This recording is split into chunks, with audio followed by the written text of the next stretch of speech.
Hello, everybody. How we doing? And welcome to another episode of the Andy and Amanda Show here on Coast to Coast. We are here, and I think Amanda's here. There she is. How you doing, babes? How's it going? I'm doing good, thank you, sweetheart. How about yourself?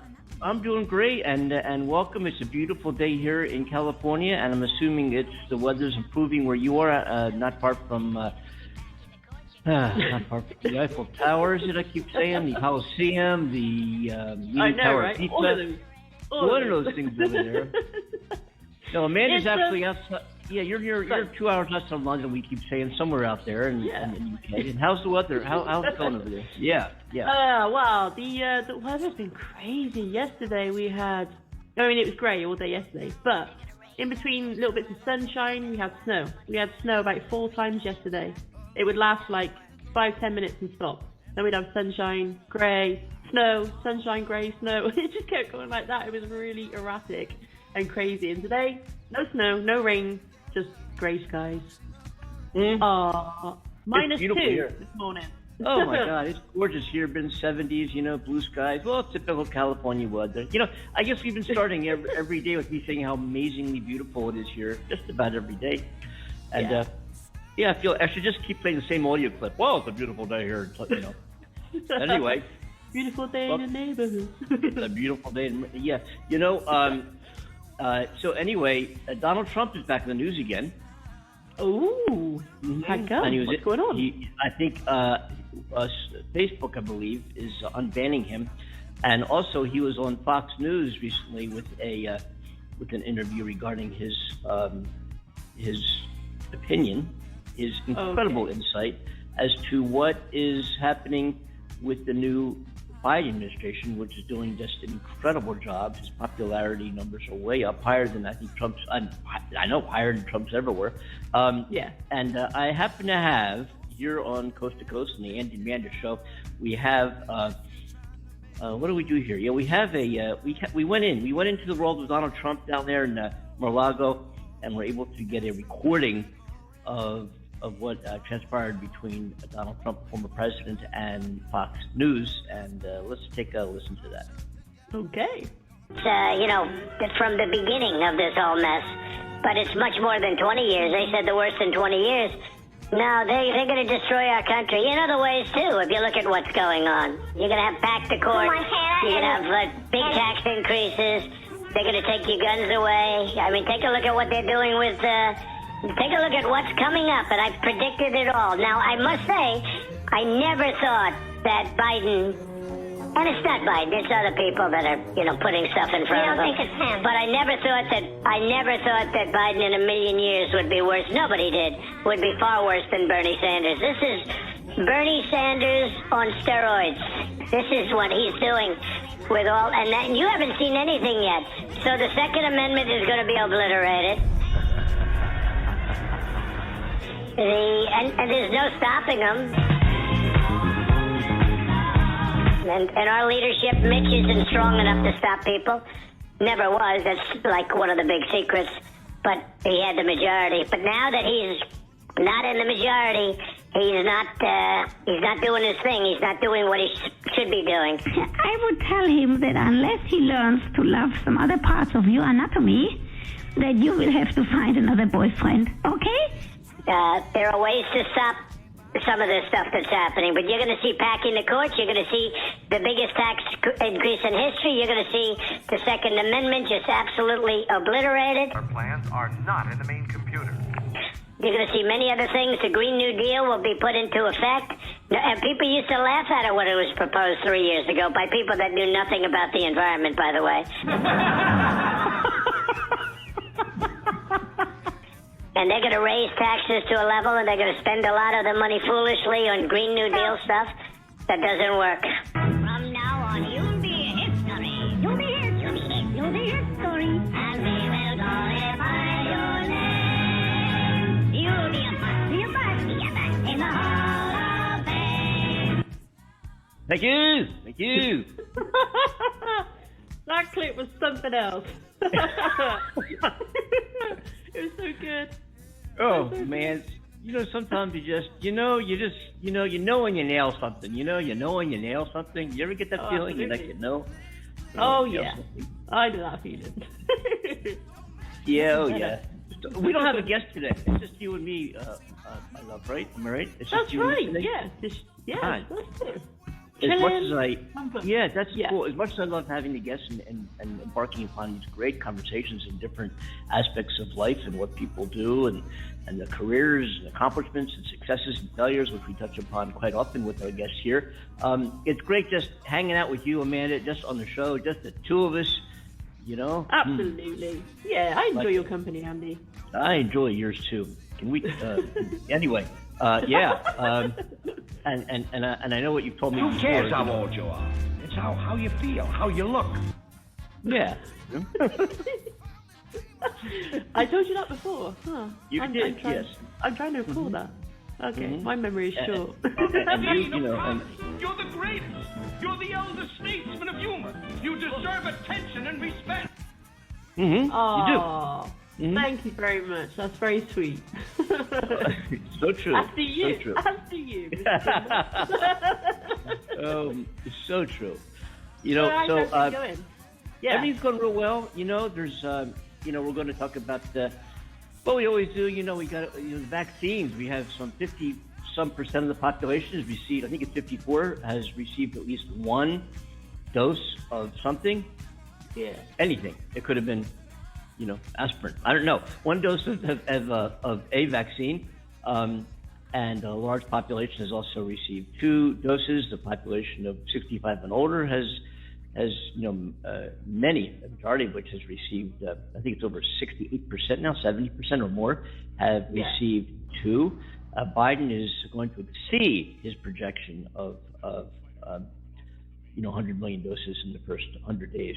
He came in later and said, I want to double it. I want to make it 200 million. And I think he's well on his way to doing that. There's some proposals right now to rejuvenate the infrastructure, broad, the definition of infrastructure is broadened significantly. Creating, improving the highways, improving bridges, improving Wi-Fi ability for everybody in the country.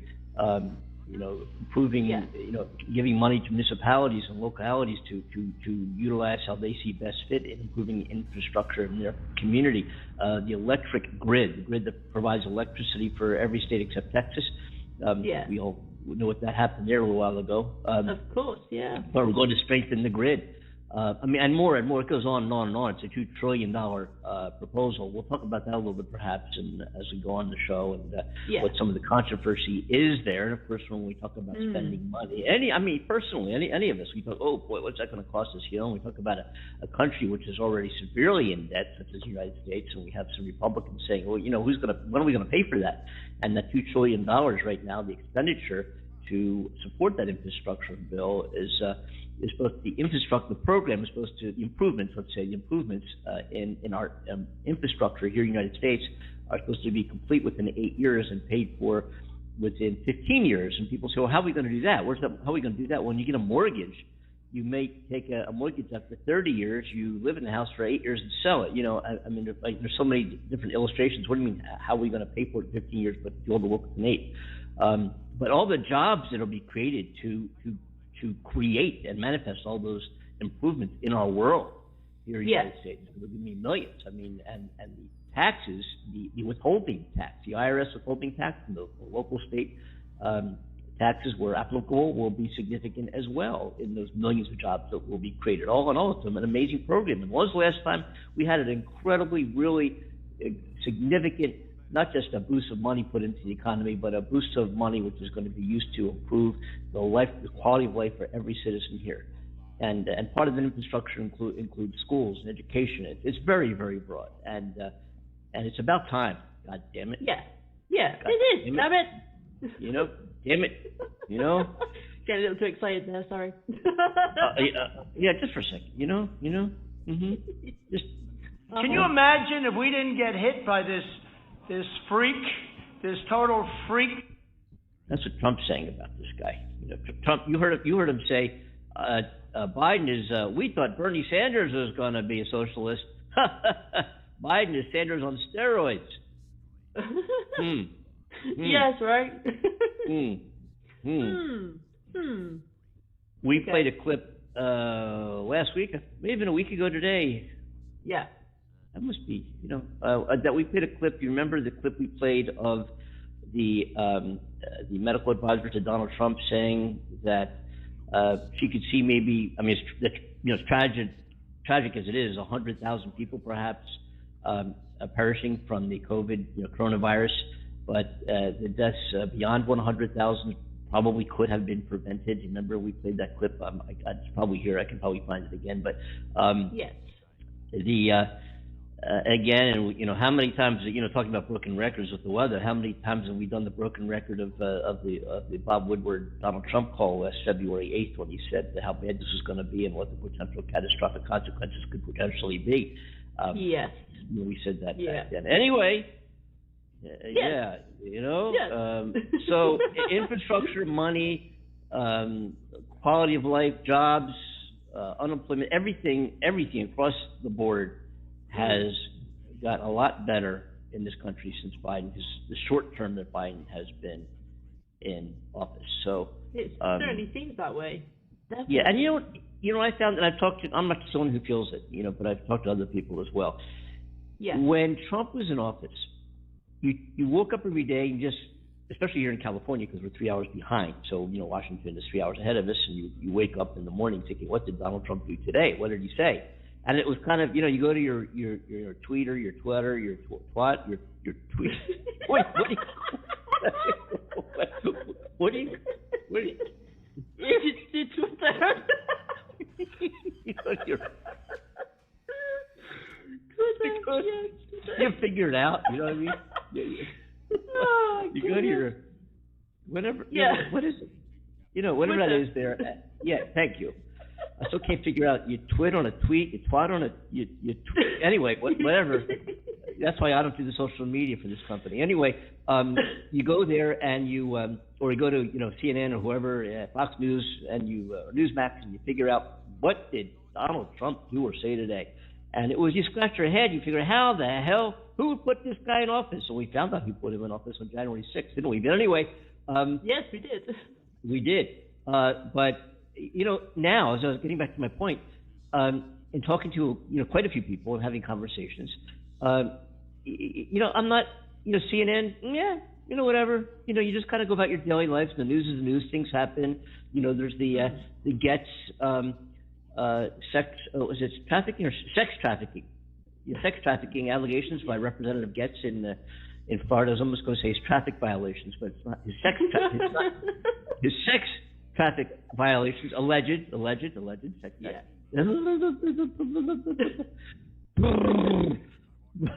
Shake it off. Oh, anyway. Yeah. Sometimes. Oh my. Yeah. Yes. Look at the craziness of this show. I keep going on that. Andy, no! We're caught in a trap. I can't walk out because I love you too much, baby. Thank you. Oh my goodness! I can't believe you just played that. What are you doing to me, Andy? Yes. Okay. Yeah. What am I doing? What am I doing to you? What am I doing to you? Don't ask me. Ask China that question. Okay, China.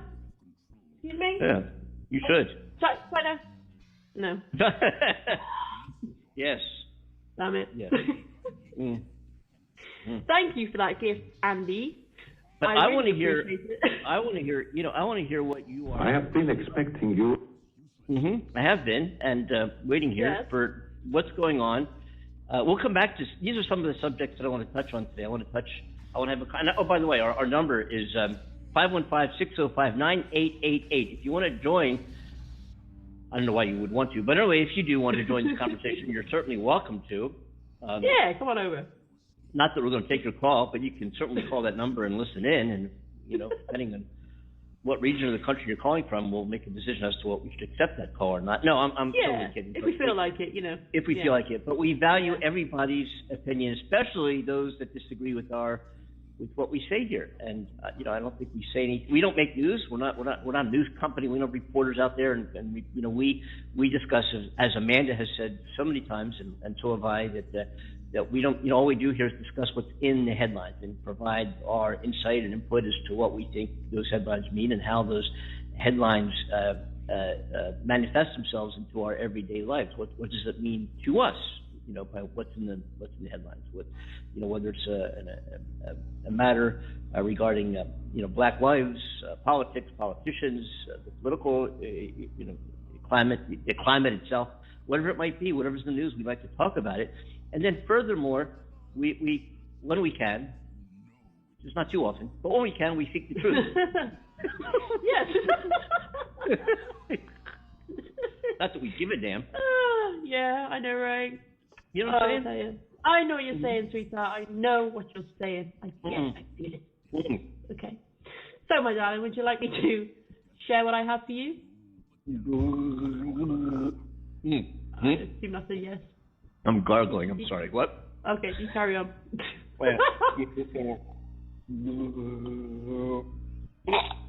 Okay. What are you saying? That was the oddest gargle I've ever heard. It sounded like there was no real movement there. In fact, your voice then reminded me of that dude that on that clip where he's like, oh.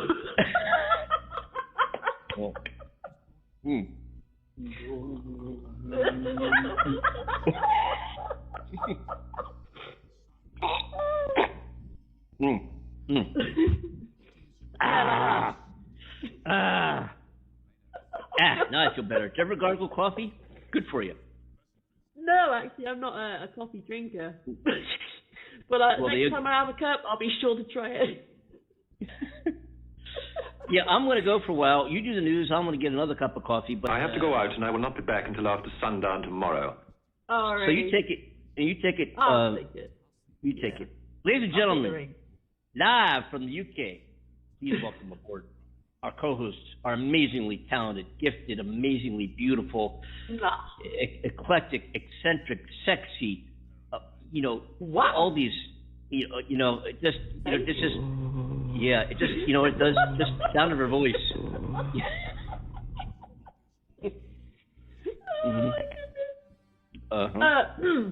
Thank you, Andy. I tried. I'm sorry to distract you, Amanda. I'm sorry to distract you. We have to go. This better than what I'm reading.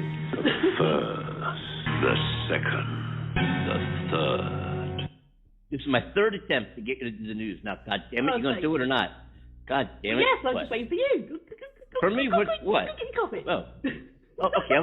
I am. I want to get more coffee to gargle. You go ahead with the news, and I will be back. Andy, can you bring me back a nice drink, please? What would you like? What have you got? It's 8:20 there, right? I've got rum, I've got triple sec, I've got vodka, I've got Kona beer. We'll be drinking Kona beer later in the show. Oh yeah. I've got I got a mankini in my closet. Oh no, I got Okay, you put the mankini on, deliver me the Kona beer, we're good to go. Oh my gosh. Oh my gosh. I'll go get some coffee. You go.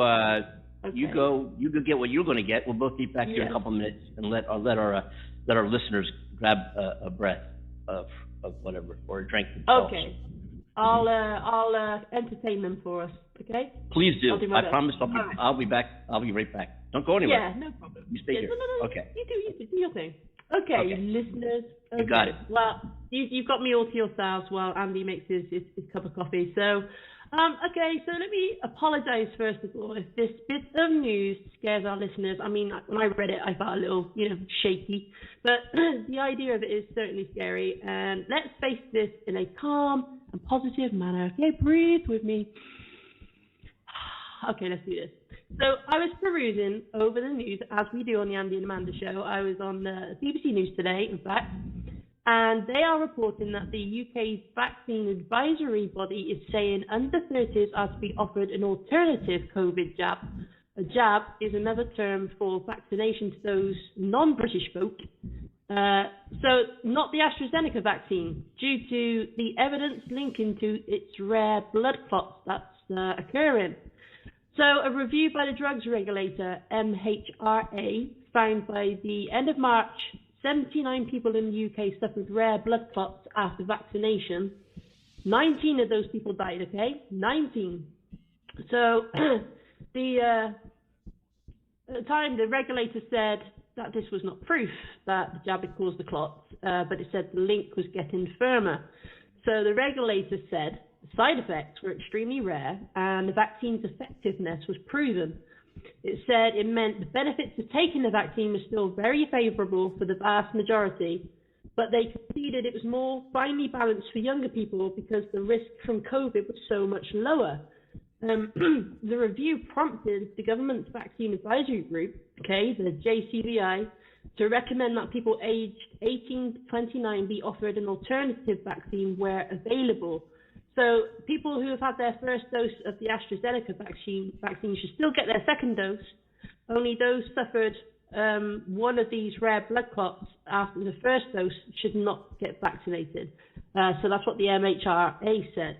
And people with blood disorders that leave them at risk of clotting should discuss the benefits and risks of vaccination with their doctor before going for a jab, a vaccination. And nearly 2/3 of the cases of rare clots were seen in women. The people who died were aged between 18 and 79. So currently, health ministers from the 27 EU member nations are due to meet to discuss the findings. Wow, I mean, you know, when I read that, I was nervous because I haven't had my vaccination yet, okay? They sent me that text message. I've mentioned it to Andy on the previous show that I'm still waiting for that. Hey, he's back. Hey, darling. I'm still waiting for that text message to say, you know, go get your vaccine. But, you know, when you read something like this about the AstraZeneca one causing these blood clots, hey, it makes you not want to get it.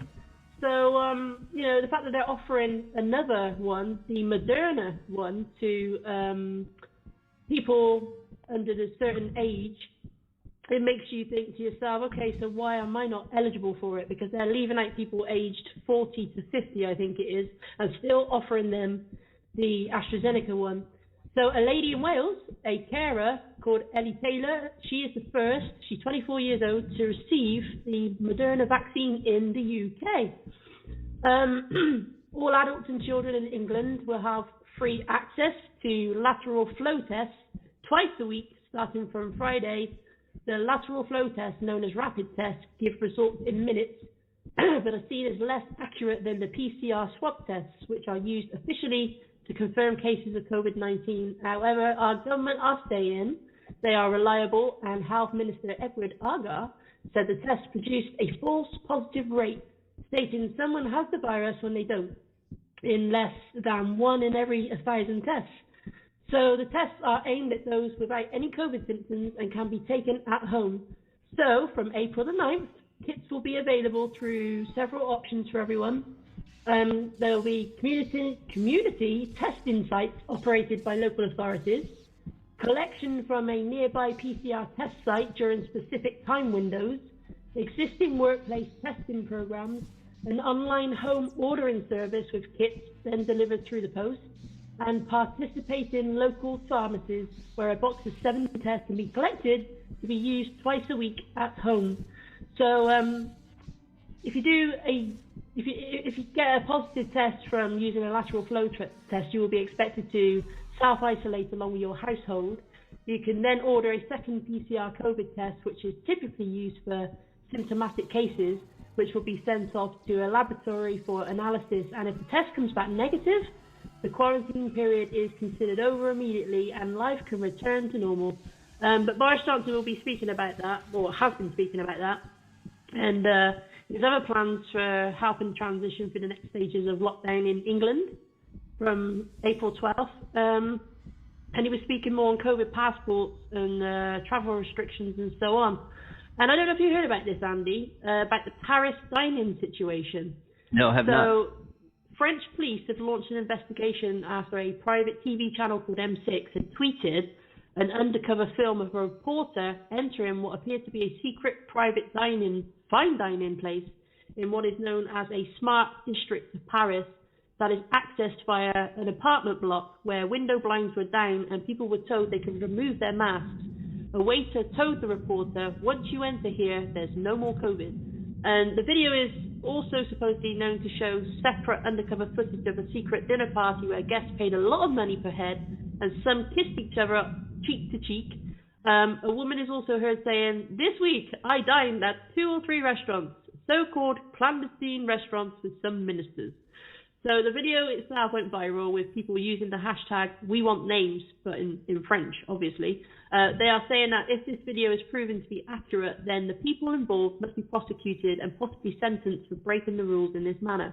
I find that crazy, right? With, you know, France being in the state that it's in and the COVID gone crazy over there, and there's these people going for fine dining without any concern, not wearing a mask or anything. I just think that's wow. Oh man, you know it's you know, put a gun to your head. You know what I mean? I mean it's like you know what I'm saying? You gotta wonder. You absolutely have to wonder. You really, really do. I don't get it. Crazy. I don't get it either. I mean, you know, I mean, I understand the one aspect that everybody wants to have some sort of normal life again, and I get it. I do too. Everybody does. Andy does. Everybody does. But you've got to be sensible, and considering what we've come through, why suddenly just throw caution to the wind in this reckless manner and just say, excuse the language, fuck it, I'm doing this, I don't care, you know, if I've got it, if I pass it on, if I get it, it's just I'm going to go out for a nice meal and enjoy myself. It's like, really? You're going to risk all that just for that? I don't know. That's me ranting over and over. I love it. Yeah. I mean, I don't love I love your ranting. Oh, thank you. Many people don't, you know. Uh-oh. They got some branding to do. I forgot that we were talking about how much we did not want people to call into the show. And I didn't give them the phone number, so they couldn't do it even if they wanted not to. What? If they wanted to, whatever. 515-605-9888. I don't remember if I said that before or not. That is the number that gets you into our studio and gets you to be part of the show and, of course, part of this conversation. In all seriousness, do call. I mean, anytime when we're live, you're welcome to do so, and just, you know, join the conversation here and chat about whatever you want to talk about, really. Anything. I don't care. Whatever, you know. What do we care? Bring it. What do we care? Yeah, bring it. What do we care? Yeah. Enjoy the banter. But, yeah, so again, it's 515-605-9888. And also, if you want to, because we are around the world, in many countries around the world, we have listeners who are listening to us live right now, and of course many are, I think maybe even most, as we've just before listened to the podcast after we've recorded the show live, in which case you can't call in, because we already did it. But if you want to get in, what do we do? I don't know, but whatever it is, we did it. Oh, very cute. Yes, very sweet. Yes. The way to get in the show internationally, outside of dialing 1-515-605-9888, is to email Andy and Amanda Show at gmail.com, and you can contact the show for any reason via that email address. But email us with requests that you want to join our conversation. We will send you an internet link that you can join over the internet. You can join this conversation via the internet. And just make sure you have a headset, microphone, whatever, any combination, you know, thereof that would enable you to talk to us over the internet. And we can get you on the show that way.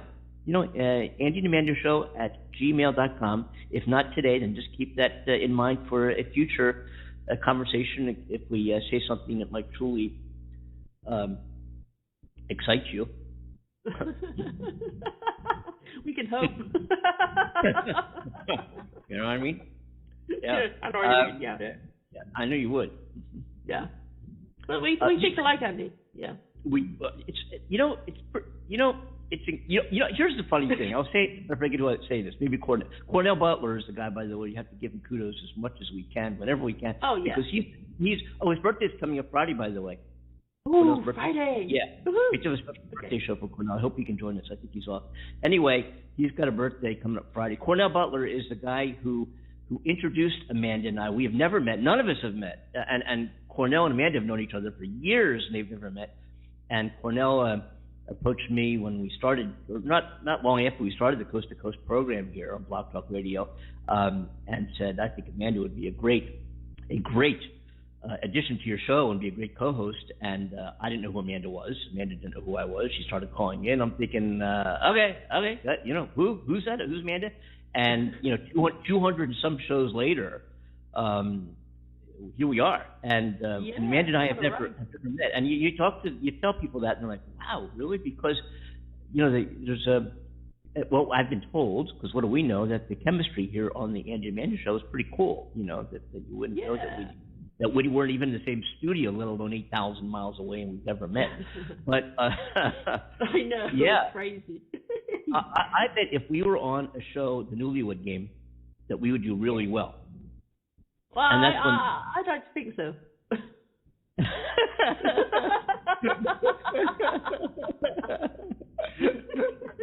What do I know? I mean, what is it? I don't know what exactly the Newlywed Game is, but whatever it is, I think we would, because after all, this is the end of the show. I'd sound confident.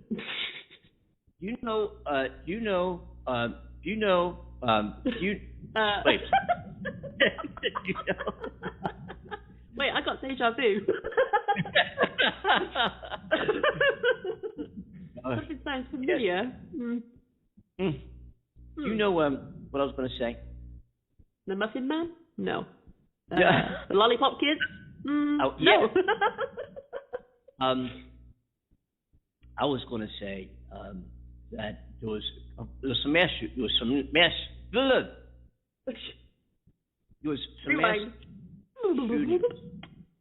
Yes. Okay. Mass shootings again last week, and they were. And they were both perpetrated by, of course, people who were not mentally well, obviously, but putting that aside, they were, perpetrated by folks that had assault-type weapons. In one case, it was almost an altered weapon converted into an assault-type weapon. And there's a rocker by the name of Ted Nugent. Ever hear of Ted Nugent? He's from my hometown of Philadelphia. You know Ted, right? I know Ted Nugent. Yeah. So I'm not. Do you know what he's? I can't. I know the name, obviously, but I can't think of any songs at the top of my head that he is known for. I'm sure some of our listeners probably would say, "Oh, Andy, come on, this one." But do you know of any songs? I mean, not a bad thing, because I don't know any either. But I know his name. I know he's a rock and roller, right? Yeah, that's exactly how I know him. Just as a rock and roller, the name popped up. But to be honest, I've never heard any of his songs. I'm ashamed to say. Yeah, I think I on radio, whatever. But listen to this for a second. Fire in the hole! For Ted Nugent, gun control is putting the second bullet in the same hole as the first. 2 down. A lot of people look at the tragedy at Sandy Hook and they say something's got to be done, and they point to the weapons that were used as the cause. It's not the weapons. The weapons have nothing to do with it. These weapons are in every pickup truck in Texas.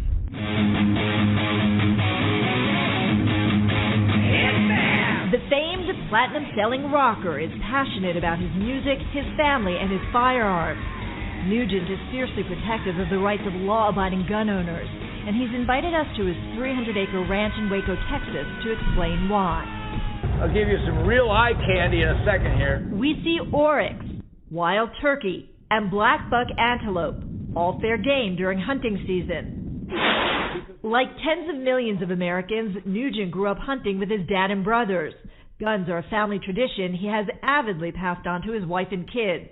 If somebody close to you were killed by a gunman, would your views on guns change? Absolutely not. No, I would never turn against this wonderful tool that brings me self-defense capabilities and brings me great joy in competition and marksmanship training. Now, Deb, you climb up this platform. I'm trying to understand the nature of the hunt. But when I get up here, I'm not kidding you, I do 79 concerts, and I get up here, I strap myself in, I take a deep breath, and I sit here for 6 hours. So it's meditative to you? Absolute meditation. Have you ever tried yoga? I think this is the supreme yoga. All right, fire in the hole. Nugent's passion for guns and unyielding belief in the Second Amendment right to bear arms has transformed Nugent into the sometimes fanatical face of the National Rifle Association. Boy, you are a city girl. I'm such you a city stand girl. kind of like you're golfing. All right. Just squeeze that trigger. Jeez. As he teaches me gun safety, Nugent repeatedly emphasizes that gun violence is caused by criminals, the mentally ill, and a justice system that paroles felons too soon. He believes limiting guns and ammunition will not stop tragedies like the massacre at Sandy Hook Elementary. The argument that was made is that he was allowed to kill as many people as he did because it had multiple bullets and he was able to just keep firing. Deb, the rate of fire in all these mass shootings, it's not a matter of bullets or firepower. A quail gun in the wrong hands is as deadly as this gun. People have got to come to that reality. The ability to defend his family is something he takes very, very seriously. When I'm being assaulted at my home, I and I alone, by any consideration whatsoever, will determine how many bullets I need to protect my family. Nugent has been a sheriff's deputy for 30 years and carries a concealed Glock at all times. So I want you and I to solve this problem of gun violence. There is no gun violence. There is criminal violence, and they use an assortment of tools. Let's talk about background checks. I like background checks. Yes, but not at gun shows or with private sales. A lot of people in law enforcement have to take a psychological exam before they're allowed to carry. Well, so why not ordinary citizens? I wrote Wango Tango when I carry a gun. Nugent sticks to his guns literally. For him, the Second Amendment is non-negotiable. America, my name's Ted Nugent, and these are all legal guns, and I'm going to see that they remain legal because they're all good. So I'm having some popcorn. Excuse me. I'm having some popcorn. Carry on. Share the love.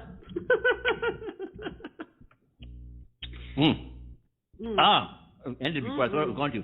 Excuse me. I have popcorn here. All right. Courtesy of CNN, folks. That was a CNN report, an older one, but there's a lot more, and there's a lot more we can play, and I've got some other audio clips. But Ted Nugent insulted the intelligence of our society, and he continues to do so. He did on a recent video, a recent I don't know if you call it but his one of the social media accounts. He picked up a flashlight and he said, "This can be an assault weapon." This is what he said. I'm not quoting him. I'm summarizing what he said. "This could be an assault weapon. I could take this flashlight and kill somebody with it, and therefore it's an assault weapon." He said that. Yeah, that's true. And his wife is right there with him. And an assault weapon, we define an assault weapon as a military attack weapon that was designed specifically for military use, to maim and kill other people in an expeditious manner. They have no other purpose, and our world would be better if we did indeed use flashlights instead of guns, wouldn't? For weapons, right? Mm-hmm.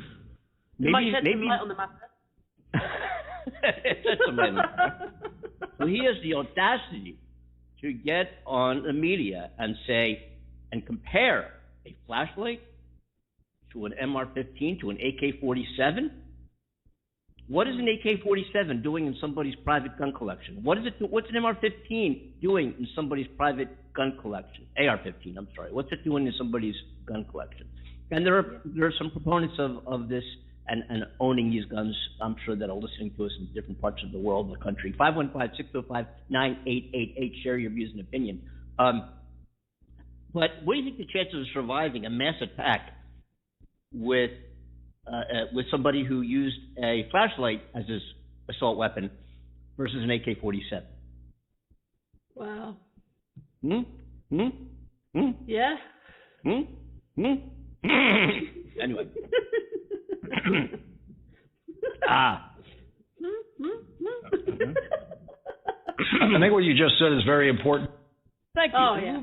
Yeah, because What I say is what I say. Person, woman, man, camera, TV. But let's just leave it at that. You know what I mean? Yeah. That's my commentary on gun control. No, seriously. You and I have spoken on this show previously, a couple of times at least, about police officers or beat cops in the UK carry magic wands. What do they call them? Baton. Baton is what you put in a sail. A baton creates humidity in a sail. When you raise your sail, it keeps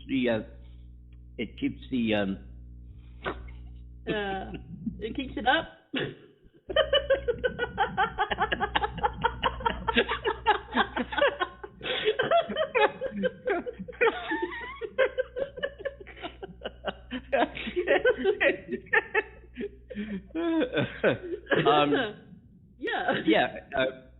I'm sorry. I just okay.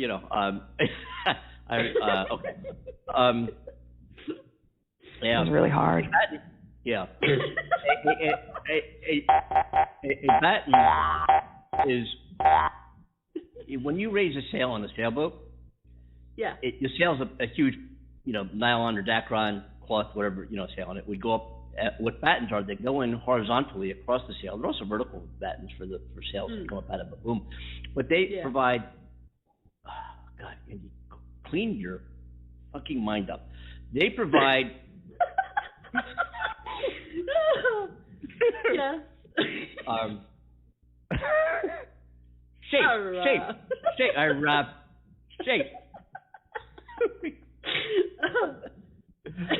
No, anyway.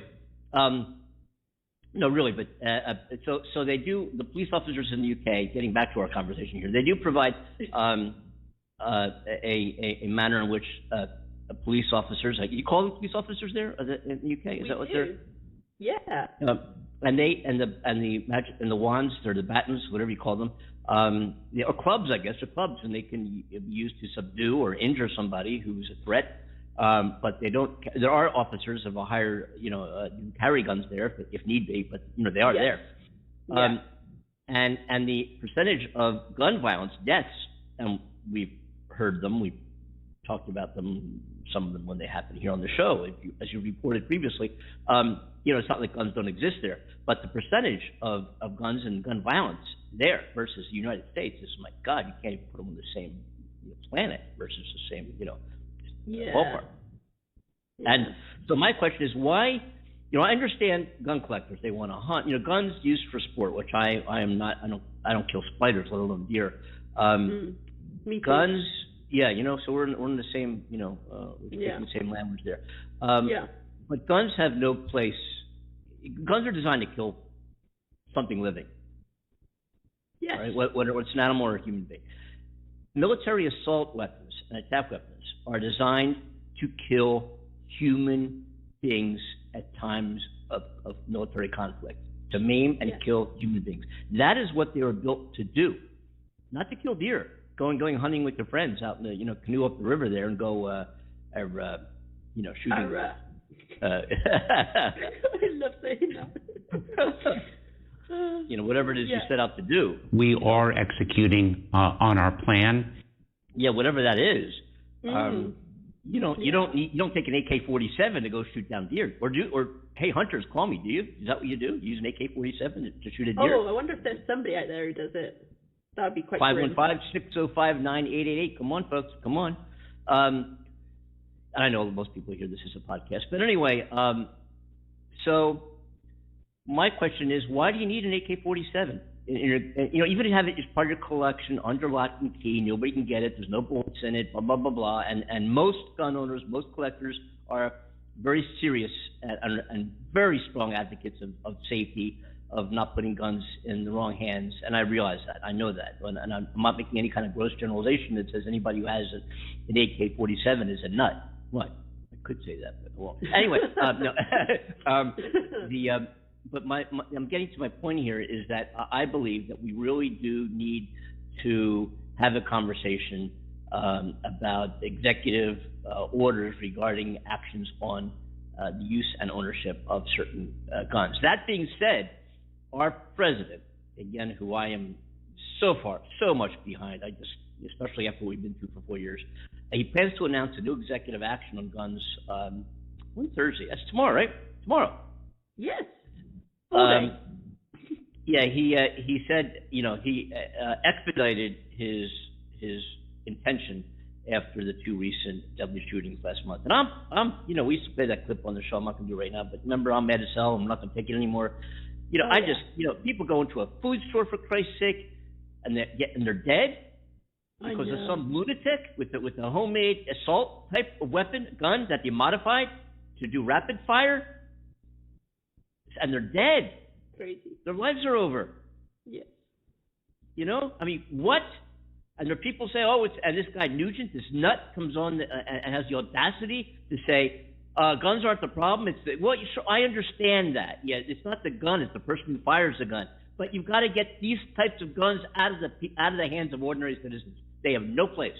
They have no place. If you disagree with me, call me and tell me so. Call Amanda. Yeah. Call myself. Email us. Let us know you disagree and why.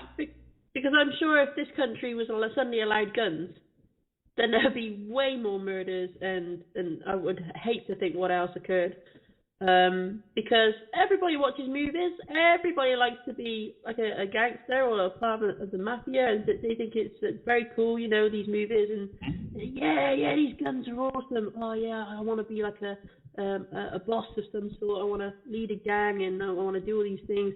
Don't get me wrong, this is just my take. I'm generalizing here, but I'm not saying everybody's like that, but there are people who watch these things and want to take on that identity because they think it's cool.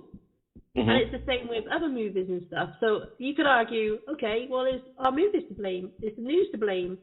Is all these other things that, like gaming, video games, that's another thing that pops up. Is violence in gaming something to blame?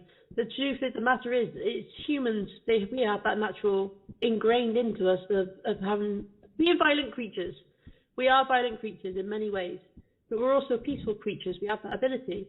And I think when you have something so tragic taken out of your hands and you don't have access to it, you're less likely to cause as much damage to other people and even yourself. And we've discussed that knife crime over here is crazy. The statistics for that are crazy. And people will harm you if they want to harm you. It's true. They will. Yeah. But we've got to be responsible to a certain degree and say, okay, well, is this really healthy for us? Do we really need this? And in today's society, how many people are walking around? I don't know these statistics, and people are going to probably throw this in my face, but how many people walk around day to day and really don't feel the need to pick up a gun? There's probably the percentage that's probably bigger than the percentage of people needing to defend themselves with guns. I don't know. Maybe that's something we need to look into. Maybe. I think it is something. There's no maybe about it. I think we really do need to investigate that a bit further. Yeah. Biden said last month, following the shooting in Boulder, Colorado, here. He said, I don't need to wait another minute, let alone an hour, to make common sense steps that will save lives in the future. It's about time. Yeah. It's about time. These ghost guns are handmade, they're altered, they're self-assembled firearms. They don't have serial numbers. And I think what Biden's going to do is take an action that would officially classify these modified guns as firearms, therefore requiring a background check to own them and buy them. Yeah.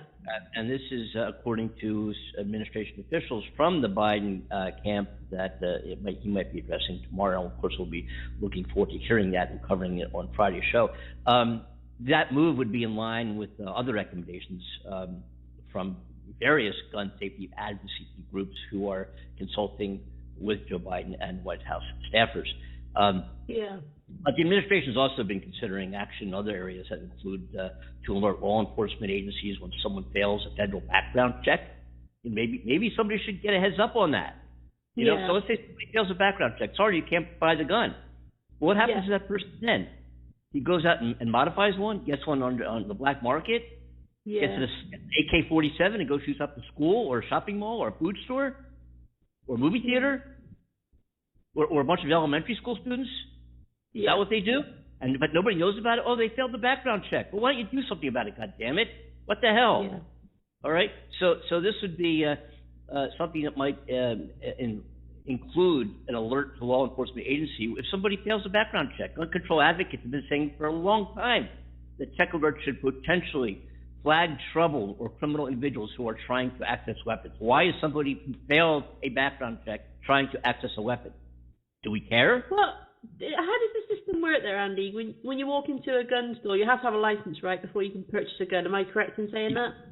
Yep. Okay. Yep. So if they did have a background, I mean, I assume they don't have background checks in place now, right? Mm-hmm. They do. Right. So if they did, oh, they do. So they do a background. Is that all computerized? They're not very significant. They're not cross-border. In other words, they don't. You know, the various intelligence and law enforcement agencies don't really communicate with each other to an extent that they should be regarding these background checks. You know, how are they done? How long does it take to gun this? They suggest also a 3-day waiting period now. You go to buy a gun, even if you pass your background check, you got to chill for 3 days and make sure you want this gun. Yeah. You know, why not have a waiting period? Why you need it right now? You need the gun. What are you going to do? You need the gun right now, this minute? What the hell do you need the gun for right this very minute? Why don't you go chill for a while and really think if you need the gun and what you want the gun for? And we're going to further look into you and your background as well.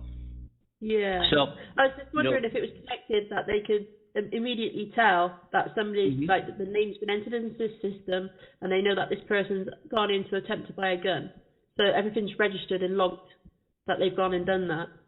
Yeah, and if they fail it, so the guy's denied access to the gun, let's say, and they fail it. Who else knows that they failed it? Who else? We need to know. No, you know, we meaning the appropriate officials in our society need to know. You know. Biden has acknowledged his main legislative priority, you know, all along in passing an infrastructure package that he believed, you know, the timing was key in success of any proposal bills that would accompany some kind of gun control act as well that might be included in that. You know, if you remember the campaign, Biden has said he would task his attorney general with instituting better enforcement of existing gun control laws as a means of slowing gun violence. And let's do it. Let's do it. Yeah. Just like he's doing everything else he said he was going to do. Let's get this done. You know, he made a campaign pledge looking back, which I think we touched on at the time. I remember, what was it, $1 billion or $900 million? I think it was $900 million or somewhere around there.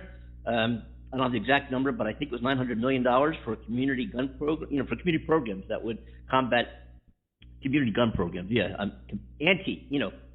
programs that would combat violence.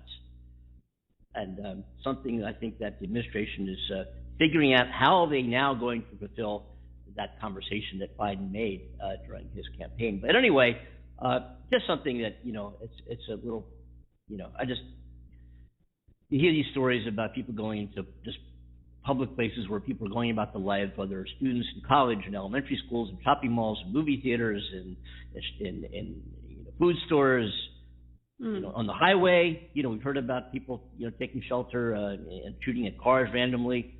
You know, years ago, there was somebody on the East Coast when I was living there who hit a cousin of his or nephew of his in the back of a trunk, cut a little hole in the trunk, and they'd go around killing people. The guy would take aim from the trunk and kill people going to Home Depot, just randomly shooting and killing people, shopping malls. You know, so the kid's in the trunk, and the uncle's driving him around. They park somewhere. The kid takes aim, kills somebody, drives somewhere else, does it again, kills somebody, drives somewhere else, do it again. What the fuck? What the hell? You hear these stories, and it just you gotta, you know. Anyway, all right. Well, it's like the video games. I don't know if you're aware of the gaming world, Andy, but games like they're huge now. I remember when they first came out. Call of Duty, a classic subject this is, because gaming's become huge. People are making money off gaming now. You got kids that stream themselves online, playing these games all day, and people watch them, and they can give them money just for playing, just for watching them. So they're playing games like Call of Duty, and I'm not targeting them solely, you know, for anybody out there listening. I've played them in the past. I'm into video games. I play video games. But this one in particular, Call of Duty, and the reason I mention this game is because of the story behind it that I'm about to express. So these teenagers were playing against each other online, and what happens, Andy, is you get this map come up, and you get two teams of people, and you obviously got a gun because you're part of the army, the forces, whatever, and your task is to kill members of the opposite team. So you run around, you find each other, you shoot each other with these guns. That's the target of the game. And these two teenagers were playing it in the US, and they were talking to each other online. They were getting very abusive, as it is on online gaming, I'm afraid to say. So parents, if you're listening and your kid plays Call of Duty or those types of games, be aware of the amount of abuse from adults that children get to hear all the time because they're playing these games. So they were abusing each other, like lots of F words and all the bad language, and they were threatening each other. And this one guy said to him, "I'm going to come around and kill you." He said, yeah, all right then. Well, this lad found out where this other boy lived. He went round there with a gun and he shot him dead. Oh my God. That really disturbed me, Andy, just because he was raging that he was losing at this game with this kid. Unbelievable. And it made me feel sick to the stomach. It really did. And this is the way it's going. Yeah. You got these things are made to look cool. They go out and get them. They do these things. And I'm sure this guy's regretting it ever since. Well, I'm hoping he does, but it just goes to show you that with things in the wrong hands, it can just escalate into something very nasty. Well, we are obviously strong advocates of gun control here, and the preserving of human lives. And through healthcare and through whatever we can do to make everybody well and effective and happy and live long lives and not be gunned down or murdered or sick or die too early of something. We want cures and medicine and things that are against the prolonging of life. We are against, and you know it. If you don't like it, I'm gonna whoop you. Yeah. See. Yeah. So. Yes. As we said earlier, Amanda and I, we don't kill spiders. You know what I mean? Moving on here, the golf, the Masters tournament. I don't know if you've heard of the Masters tournament. There, it's the largest golf. You know the Masters, of course you have. Well, we've talked about the Georgia election law that came down the books recently. We've talked about that quite a bit on the program, and of course it's being it'll be contested in the high courts. But some of the most prestigious names in the golf world who are set to begin the Augusta tournament later in the week have spoken out against the state's new restrictive voting laws. We know, or we may have not have talked about that on the show, I'm not sure, but the All-Star game, the baseball All-Star game, is being taken out of Atlanta, Georgia, and moved to Denver, Colorado. And of course, the All-Star game brings with it a tremendous amount of notoriety, and in the non-COVID environment, it's millions and millions of dollars of revenue to both businesses. But because of this, in protest to this law, which restricts the right to vote, there's no other way of putting it, and I'm not going to dive into it again because we did before. We might touch it again, but as the contesting of the bill moves along the courts, we'll of course talk about it again. But it's unbelievable. But in summary, the election legislation proposes, I was going to say proposes, but it now imposes new voter identification requirements for absentee ballots, empower state officials to take over local election boards, limits the use of ballot drop boxes, and makes it a crime to approach voters in line to give them food and water. In other words, restrict the right to vote. Okay, let's just say what it is. Yeah. But some of the pro-golfers have said, this is not America, and they've come out strongly and protested this. The PGA Tour has already said it won't be moving the season-ending Tour Championship from Atlanta this year, scheduled for September, but because it's made a financial commitment, providing equipment. Say that real fast. Yeah. Commitment to equipment. Yes.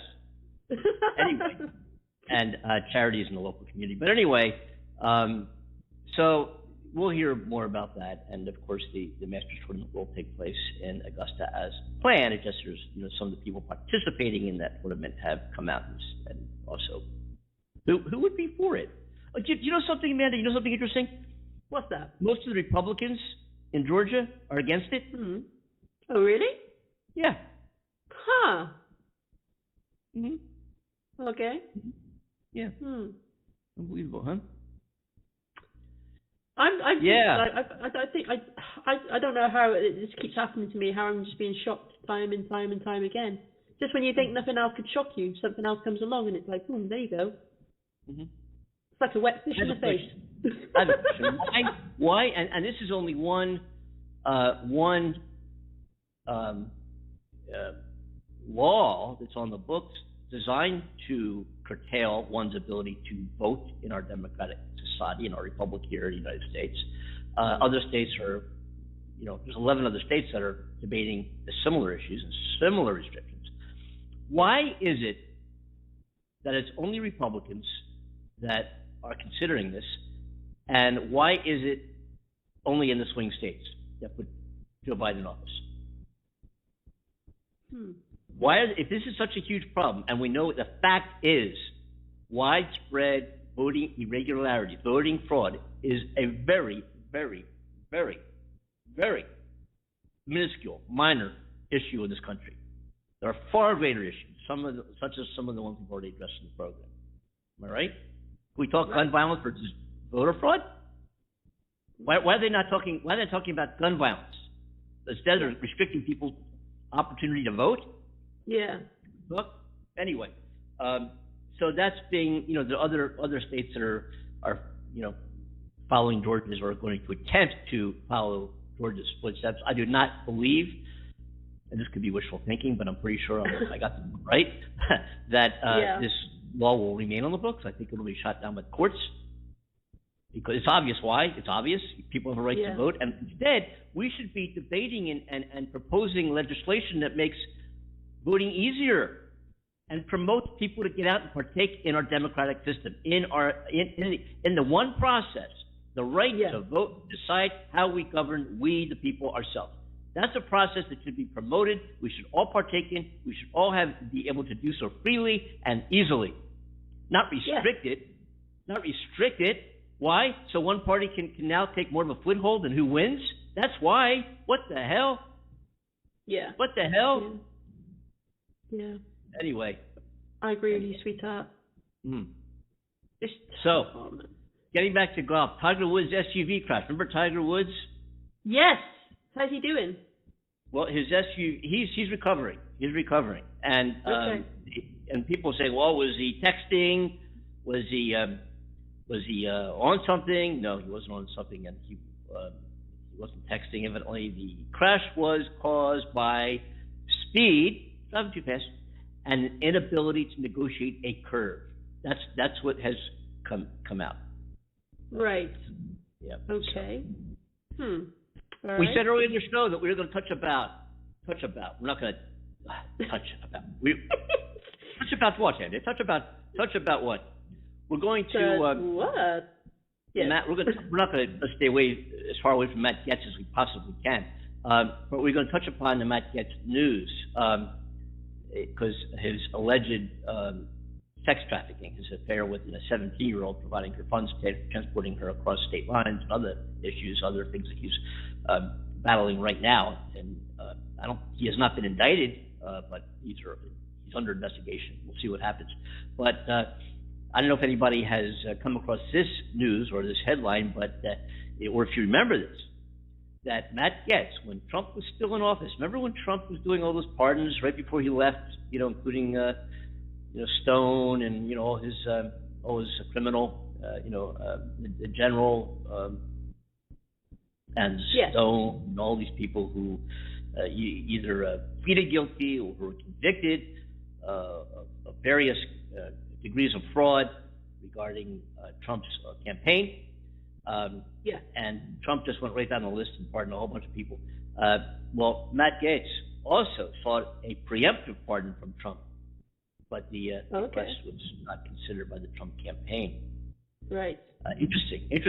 Why would he want to bring up the pardon? Why would he go ahead and say, "Could you please give me a pardon in case I'm convicted of something someday?" Yeah, right. You sign your name. Easy thing. Anybody comes to my door, knocks. Sir, we have a warrant for your arrest. You're indicted for traffic violations. For sex traffic violations. I did it again, for sex trafficking. Yes. Can you imagine in the final days of Trump's term, there are lawyers for the president that told me he should not pardon himself. Trump wanted his own pardon, or any Republican lawmaker. Yeah. That really would not look good. That would. No, it wouldn't. but well, you can't indict me. Ta-da! He pulled something out of his hip pocket and said, "This is American Idol." No. Here's my get out of jail card. Let me say it now. I couldn't read it. This is American. No. And he said, "This is pull something out of his hip pocket." And remember, when you pardon somebody as president, you don't have to disclose who you pardon. You don't have to make it public. There's no law that says you have to tell anybody who you pardon. So there's some speculation that Trump may have signed pardons for his family and himself, that for future consideration. Just not told anybody he did. And if he did, it's never been done. No president has ever pardoned himself. Give myself a pardon. I guess it's only the first time, right? Imagine, you run a red light. You pull over, cop comes up to you, sir, insurance, license, registration. I don't have to present that to you, officer. Yes, you do. Well, let me reach my pocket and show you something that says I don't. I'm the president, and I got me a presidential pardon. Hell, God damn it. Yeah. Anyway, that wouldn't look too good if Trump pardoned himself for other people. I know, right? Gates' first push for pardon was reported previously by the New York Times, and it came during those closing months when Trump was issuing all those pardons. But he did do it. Yeah. And Gates, by the way, I want to emphasize that we're not saying that he was guilty of anything here. These are all allegations which he's denied, and he's tried to portray the sex trafficking investigation as connected to, again, an alleged extortion plot against him. Right. Come on. And the person who he said was extorting denied. The guy said, "What? I'm not extorting Gates for anything. What the hell?" So it's interesting to see what happens. There's a Republican, and I'm not saying it's a bad thing, but when I say Republican, I'm not demeaning Republicans. He's a Republican, strong ally, strong supporter of Donald Trump. And not that one thing means anything to the other. You know what I mean? He could be. He could have any occupation or whatever he does in life. It doesn't matter if he's a congressional representative or not. You take a 17-year-old across state lines who you have an affair with, or allegedly have an affair with. You pay that person money, give them gifts, pay their expenses. It's child sex trafficking, is what it is. Yeah. I don't care what you do for a living. That's and you can go to jail for life for doing that. Yeah. For life. Yeah. For life. So we'll see how that happens and how it progresses and that investigation continues. Yeah. But anyway. I agree. There we go. It's so sad the times we live in, really. It is. I look at it two ways. When I think about what we talked about in this show so far, people getting killed by guns, COVID, the restaurant, the underground restaurant in Paris, where people walk in and you walk out with the deadly virus. But they're the good things. The good news is that I think that this country of ours, after 4 years of, I think of the appropriate word, I probably wouldn't do it justice. 4 years of Trump, I'll leave it at that. We're really coming around. We're coming around, and I feel good about things. I, as an American citizen, I'm more relaxed. I can breathe easier. As I said earlier, again, as an American citizen sitting here, maybe I'll stand for a minute. As an American citizen standing here, or doing whatever I happen to be doing at the moment, which might, I'm breathing easy. I'm feeling better. I'm feeling better. So good. That's what I like to hear. Yeah. Let me ask you a question. What is the perception? Because we talk a lot over the year about the perception around the globe. We have an international audience in the show around the globe of what people perceive America to be at that given time. What's going on with America, the administration, the leadership, the policies, our stand in the world as a supposed leader of the world. What the perception was, what was going on in America at the time. Do you sitting there or standing there or gargling your coffee perceive or get a feeling, just from your life, that America is being perceived differently now than it was, several months ago, before Biden came into office? Do you feel a difference? Do you feel it? Yeah, definitely. And like I said, I guess I can only go on my feelings and what you hear from other people, but the energy's definitely changed for sure. And I know people feel that in the US. I think there was a lot of anticipation with Biden getting in, mainly for political reasons to do with the economy for us, because of how Biden was against us leaving Europe, and he supported the EU.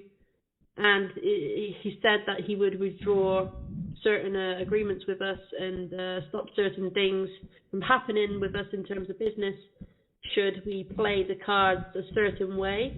So there was anticipation with Biden getting in for that reason. Other than that, I think people were pretty much excited to have somebody other than Trump, because from everything I heard, a lot of people did not like Trump and what he stood for, and his arrogance and the way he was treating his people.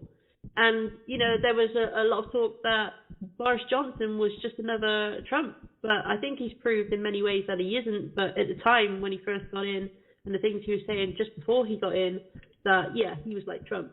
So in terms of the effects of Biden getting in and the bills and policies that he has, I think we're seeing some value in that, especially with the green side of things, because obviously this country and many parts of Europe are trying to move to a healthier global warming situation, and so that's always been a big key for us. And watching him change certain things within the US, that is benefiting the people in terms of financial support and the way he's dealing with this COVID situation. I think it's safe to say that we admire his efforts for this. There's still a bit of confusion with this whole energy thing that he's planning. Is it selling electricity or something to China, so that they have control of the energy board? Is that right? Something like that. Yeah. So there was concern about that. That China could end up screwing the US over and saying, okay, well, we've got control of this, you're screwed, blah, blah, blah. But that's the usual speculation and fears, between countries, especially with Russia as well, and Russia and China getting a bad name all the time. So from our perspective, this move with Biden has been a great thing, apart from the economy, because people are still unsure what's happening about that. And Biden is still appearing to be a bit edgy with that situation. I'm hoping that he does us a favor and helps us with certain things in terms of trade and business, but we shall see. We shall see what comes of it. But we're definitely much happier that Trump isn't part of the picture. Yeah, I think the world is a happier place right now. I think the world is a happier place, especially we in the United States. Covering sports here, we talked about this briefly, that we're going to do, I don't know if we ever did, mention the fact that March Madness is over. The NCAA national basketball title has been awarded based on an amazing victory by Baylor University as they routed out Godzilla to win. Godzilla? No, Baylor. What do you call that school up in Oregon? Baylor beat Godzilla? Nah, that would be a great movie, wouldn't it? Versus Kong versus Godzilla. Now Baylor versus Gonzaga, not Godzilla. Yeah, Sorry about that, but I didn't mean to insult her. It's Gonzaga. Gonzaga had an undefeated season going into the championship, and they had a dream of going undefeated all the way and winning. Baylor routed them to win its very first NCAA men's basketball title and end Gonzaga's dream of a perfect season. The Baylor Bears won their first men's basketball title, and the score was 86-70. And Gonzaga showing, I think, a little bit of weakness as they hung on to beat UCLA, University of Southern, here in California. We had two California universities here. We had USC, University of Southern California, and we had UCLA, University of Los Angeles. And the dream here was, wow, the two of them facing off, Yes. That would have been, University of California, LA versus University of Southern California in a championship game. Wouldn't that be great? But Gonzaga beat USC handily. I thought USC was looking great. Of course, I'm a huge fan of USC. But anyway, So, we have listeners who are into sports and basketball. I personally am not. I kind of get involved in the playoff games, whatever the sport might be. I kind of tune in, except football, which I follow like religion. And ping pong. Follow ping pong. You know what I'm saying? But anyway. Oh, awesome. Yeah. Thank you. Anyway, so Baylor's win ruined a 35-game Gonzaga win streak. And, I was wondering, who the hell is Gonzaga? What? That's a school I never, what? Who are they? It was founded in the 1800s as a Christian's college, and they're up in Oregon, and it's supposedly it's a good college, a lot going on there, obviously a great basketball team, and they had a wonderful season, deserve to be congratulated for the magnificent season they had. However, I'm really glad that Baylor won. Yeah. Also, in sports, Major League Baseball got underway. Hey. Yeah, so it's baseball again. Most stadiums, as a matter of fact, I think every stadium in the country has something like a 20% occupancy, somewhere around there, except Texas, where they no masking, everybody can come in. Oh boy. Yeah. My thoughts on that one. Yeah. But Major League Baseball is back, and when really important issues and things happen and major upsets and things, we'll talk about baseball some more as our program continues. And I'm just trying to think about news items that we have neglected here. Oh, I know we've neglected so far. What? We've neglected the fact that we're over a little over a year since COVID lockdowns were mandated, and we're expecting this huge, sudden increase in population. You know what I'm saying? 9 months later. Yes. Never happened. Yeah. What? No.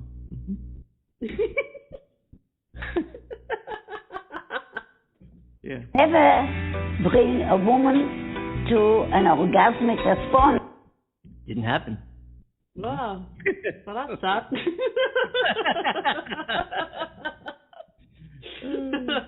I feel sorry for them. Yeah. Yes. No. My condolences.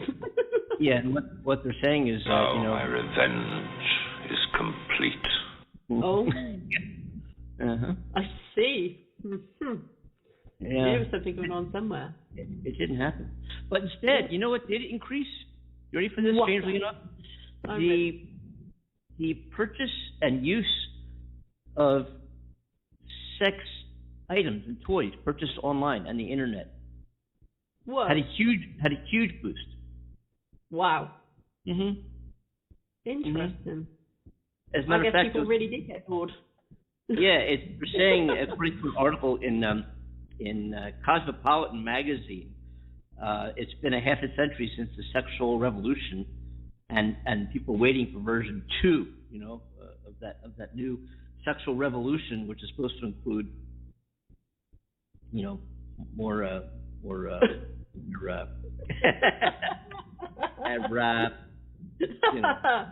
trying to keep a clean show here. Yeah. The casual hookup. The casual hookup is supposed to be a less of a thing right now. Right. God, yeah. when I was in my heyday, what's a casual hookup? What? No. I know, right? I mean, it must be difficult now. I mean, people are just dating in a whole new way, aren't they? They're getting together in a whole new way, and most of it takes part online. Yeah, it's a weird time, and how life has had to bend to this whole experience, this whole year, this transition in every aspect. So, yeah, that doesn't surprise me about the sex toys. Yeah.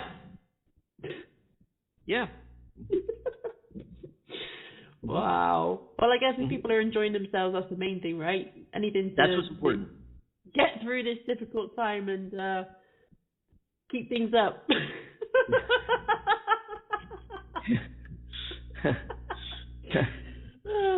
It seems like when you look at lockdown was like a reset for so many aspects of our life when you think about it.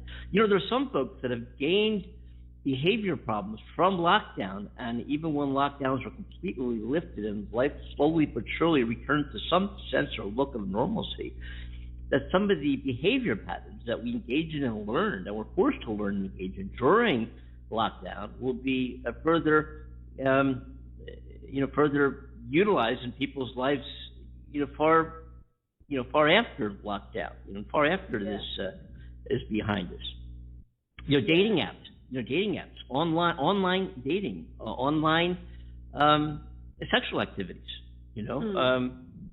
have taken a huge boost. People having I don't know what internet they call it. I don't know what the proper word is, but internet sex or what? I think there's a word for it. I don't know what it is. But, people have. There's a word for that. What's that called? I don't know. Oh man, our listeners probably know. Andy, it's called blah blah blah. Anyway, I don't know what it is, but I'd love to find out. Anyway,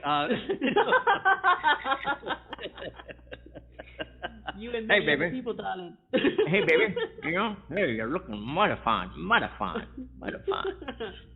Yeah. People. You're looking at what we're looking at over 12 months of complete isolation.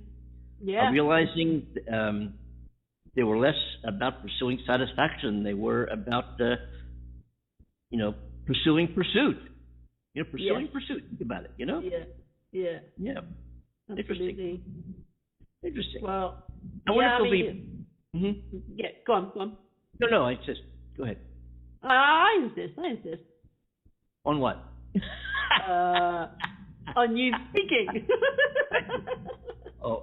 Okay.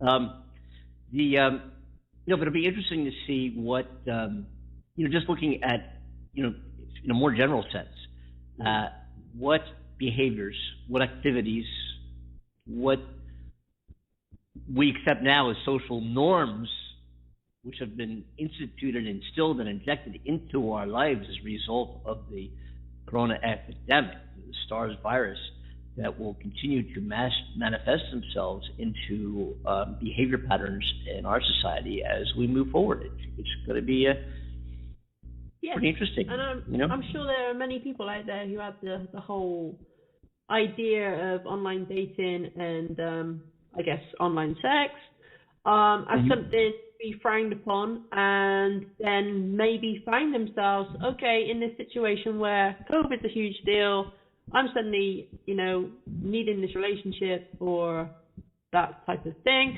and suddenly their opinions change because they're doing it themselves. And I'm sure there's many people out there who are in that boat, in that situation, and what they did judge once before, they don't judge anymore because they're doing it. Yeah. So life has changed dramatically in that sense. Everything's been shifted online for sure. It has, and it's something I want to talk about further. I know we're winding down on time here, but I want to also, before we wind down completely, as much as we can, we like to keep our listeners, although they can do this on their own, but something we've addressed here almost every show, and we'll continue to do so, with respect to the 570,260 lives that have been lost due to the coronavirus epidemic in this country alone. There's over 500,000 people died as a result of coronavirus. Not all had some had underlying conditions which would not have killed them, but directly attributed to the coronavirus, 570,260 lives have been lost. Fathers, mothers, sisters, brothers, daughters, sons, uncles, aunts, and so forth and so on. Individuals who had lives that would have been living but were struck down by this incredible, horrific crisis, by this virus. Yesterday in the U.S., 906 people died in the United States. This is what scares me. I'll tell you what it is. You ready? In Brazil, yesterday, we had 906 deaths in the United States. We had 20 deaths in the U.K. 20. Yesterday. 20. Wow. Okay. Yeah. All right. Here's a scary number. You ready for this? Yeah. In Brazil, 4,211 people died during the same period. My goodness. Oh, I'm so sorry. 2 years ago, United States, 524 deaths. UK, 26 deaths. Brazil, 1,623. Up to date here on the Andy and Amanda show. I don't have Brazil. It's going so fast that it's a blank. It's not, the numbers aren't coming in. Is it true that Mexico's on their fourth wave? Supposedly. Mexico, Mexico yesterday had 252 deaths. The day before they had 136 deaths. So far today, as of 27 minutes ago, 603 deaths in Mexico.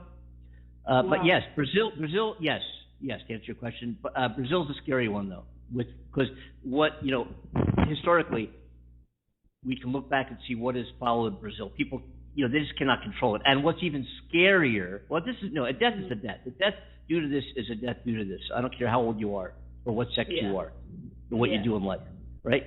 But it primarily, and we all know that, primarily it has had grave consequences to seniors, to grave consequences to seniors with existing conditions, to healthcare workers who were treating folks in ICU and hospitals, and of course a great deal of general population as well. But the scary thing is the new demographic that's being part in Brazil is that 34 to 60 age range. And people are coming out, they're partying, they're social gathering. What you said about Paris Restaurant in your earlier part of our show, we're seeing that. And I just am very hopeful, and my fingers are very, very crossed. I'll keep them crossed. Well, not really, but you know what I'm saying, figuratively, that the Brazil pattern does not manifest itself in the world population, and watch these numbers start to skyrocket. Even though vaccines are out, people are feeling better, people are doing more restaurants. Blah, blah, blah. We'll talk about that some more. Friday show, Cornell Butler is the guy who made this show possible. It's his birthday Friday. I want to invite everybody, Cornell friends and buddies. I know you're listening in. Call us on Friday. Let's all wish Cornell a happy birthday on Friday. Absolutely. And Amanda, this has been an absolute pleasure. It's been great hanging out with you for an hour and a half, and just hanging out, talking about things. It's been really wonderful. It's been really great. It kind of reminds me. I love it. Yeah. I remember we used to have a 5-day-a-week show where we kind of just hung out together and just talked about what was on our minds and just whatever it was, and that was kind of, a lot of work, so we had to scale it down. But this has been wonderful, and I've really enjoyed it. And me too, guys. I hope our listeners have. We have a few seconds left. Take us home, Amanda. Okay, on behalf of Andy Kimball in Hollywood and myself somewhere in the UK, thank you so much for joining us. Stay safe and keep smiling, and join us Friday for Cornell's birthday. Woohoo! Yeah. You bet. Same time, folks. Take care.